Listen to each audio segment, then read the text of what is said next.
There's surely no more pleasurable way to see London than by cruising on the River Thames.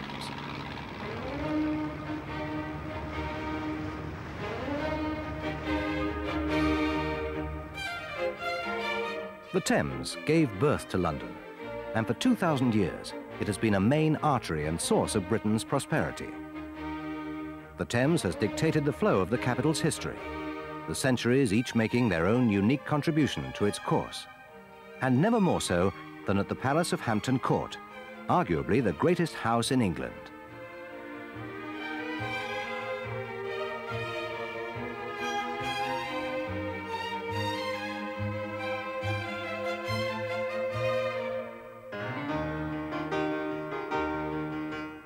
Started by Cardinal Wolsey in 1514, it was later seized by Henry VIII and subsequently became the home of several monarchs.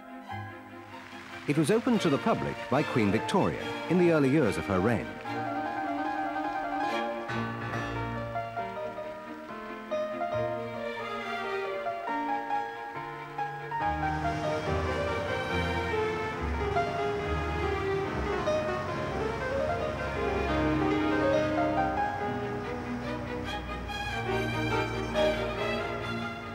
Five miles downstream of Hampton Court, and a full 2 centuries later than Cardinal Wolsey, Alexander Pope laid aside his writing to advise on the layout of Marble Hill House at Twickenham.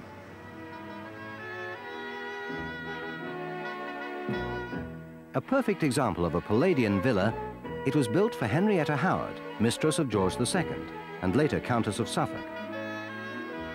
During the summer, the house forms a backcloth to open-air Shakespearean drama. Beautifully restored to its original appearance by the Greater London Council, Marble Hill House is once more a splendidly stately reminder of the 18th century.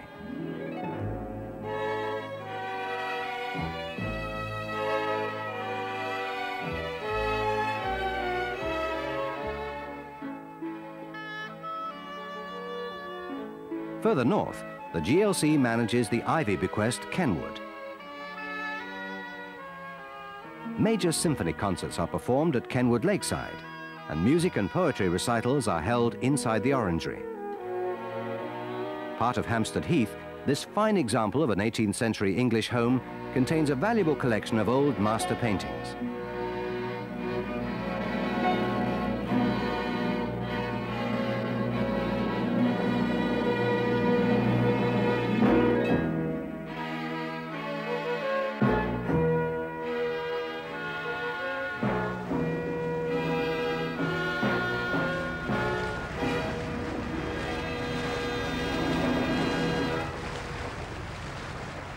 Returning to the river, we can now see the Royal Botanical Gardens at Kew.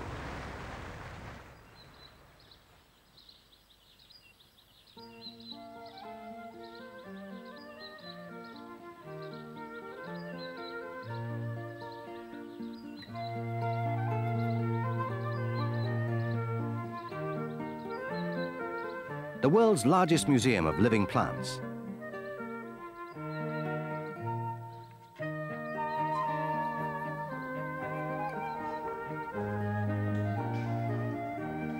From the hothouses at Kew, rubber trees were cultivated and distributed throughout the world.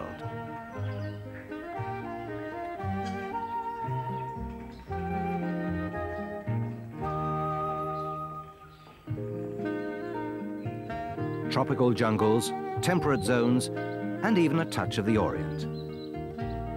There's a whole world of plants waiting to be explored.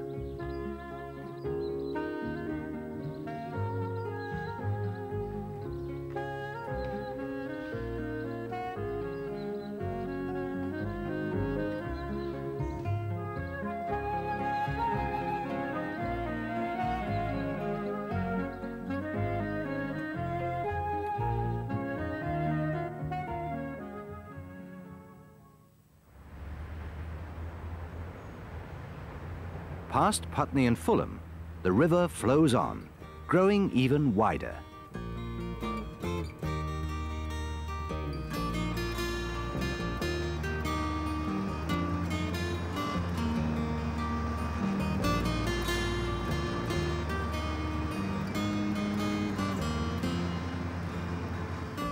The Thames at Chelsea plays host to a colony of houseboats, permanently moored only the span of Albert Bridge away from Battersea Park.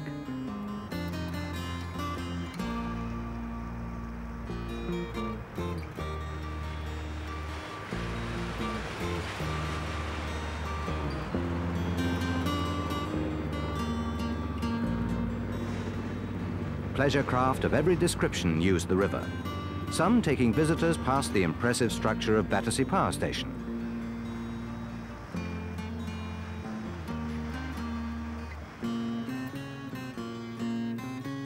From Battersea to Westminster. Perhaps we should be striking a more serious note as we pass on either side the seats of national and regional government. But let's turn our attention instead to the excitement of the GLC Southbank. Here on Southbank weekend, galleone vessels from Italy's 4 maritime cities raced from Blackfriars to Westminster.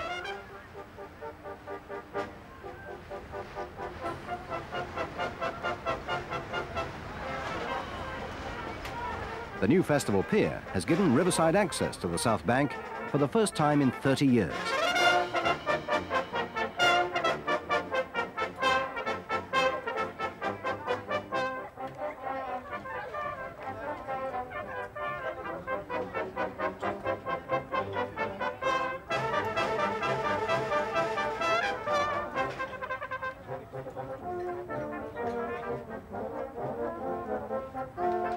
Throughout the summer, the GLC stages many events, large and small, which make the Southbank a centre of fun for all the family.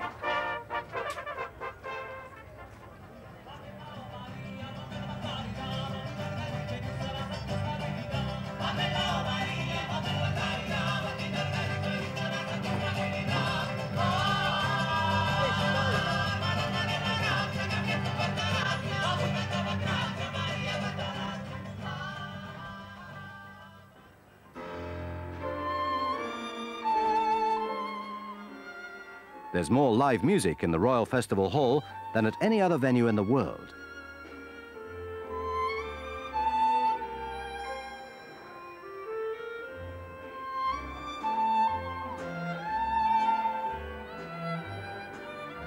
There are places to eat and drink, catering for every taste.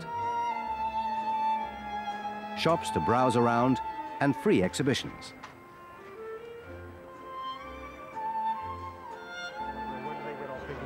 Yes, that's what I mean. So if you put a question mark after it, it's been much more accepted. And summer on the Southbank ends in spectacular style.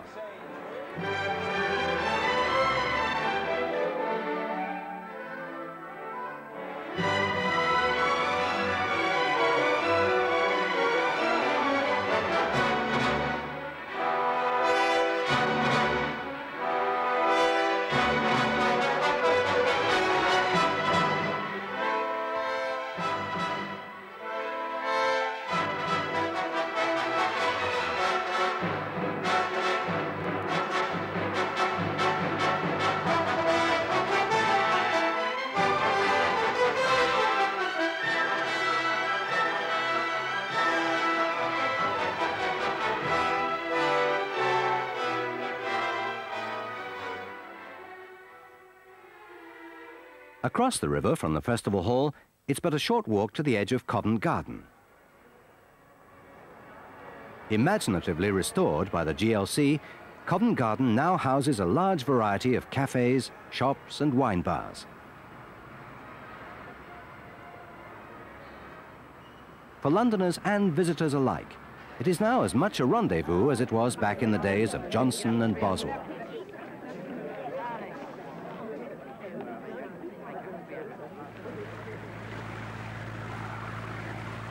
Further downstream is the Tower of London, where visitors were not always quite so eager to leave their boats. In Tudor times, it was the most feared prison in the land.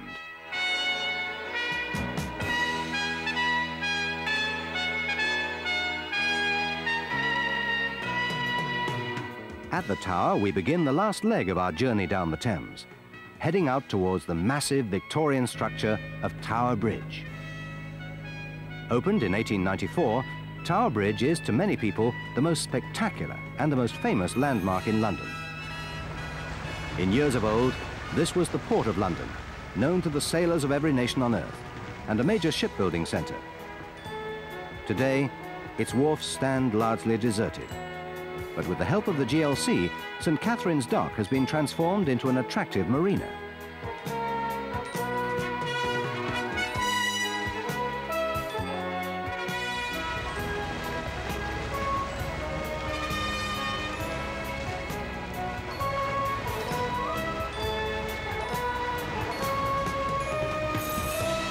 Some 5 miles downstream is Greenwich Reach and the splendour of the National Maritime Museum and the Royal Naval College, its seagoing tradition emphasised by the slim, stark lines of the Cutty Sark. Built by Inigo Jones in the early 17th century, Greenwich is classical architecture at its grandest. Overlooking Greenwich from Blackheath stands Ranger's House. Built in 1690, it was adapted by the GLC in 1974 to accommodate the Suffolk collection of portrait paintings.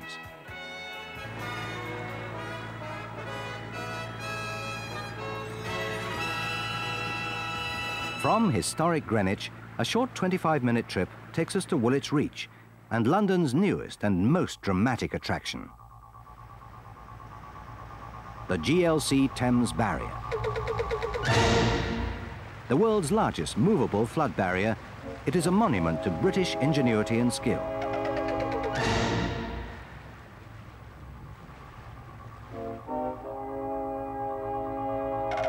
It was conceived, designed and built by British engineers to protect London from disastrous flooding. Its stainless steel roofs rival Tower Bridge as a pictorial symbol of London. Adjacent to the barrier, the GLC is constructing the Thames Barrier Centre, which will cater for the tens of thousands of visitors arriving by road, rail or river. The Thames Barrier marks a fitting climax to our Thames journey. A new and exciting landmark for the 4 million visitors who explore London from the River Thames each year.